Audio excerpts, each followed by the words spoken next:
নমস্কার, cooking with আশা চ্যানেলে তোমাদেরকে স্বাগত। আজকে আমি তোমাদেরকে পমফ্রেট মাছের একটা রেসিপি দেখাবো। সেটা হলো পমফ্রেট মাছের ঝাল।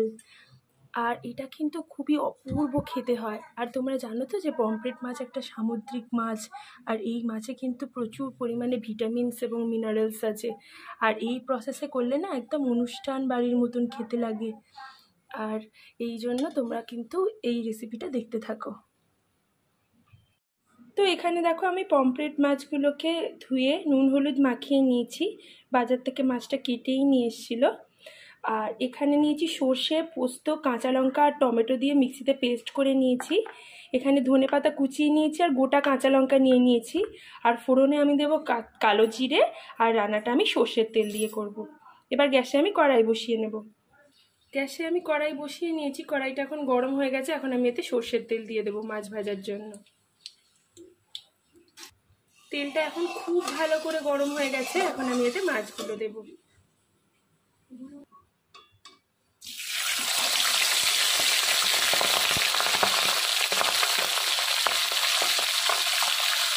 মাছগুলো আমি সব কড়াই থেকে ভেজে তুলে নিয়েছি।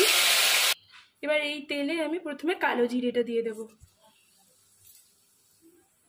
কালো জিরেটা হয়ে গেলে আমি এই যে সর্ষে, পোস্ত, টমেটো, কাঁচা লঙ্কা বাটাটার মধ্যে গ্রেভির আন্দাজে নুন, হলুদ আর অল্প একটু চিনি দিয়ে নিয়েছি। এটা এখন দিয়ে দেব।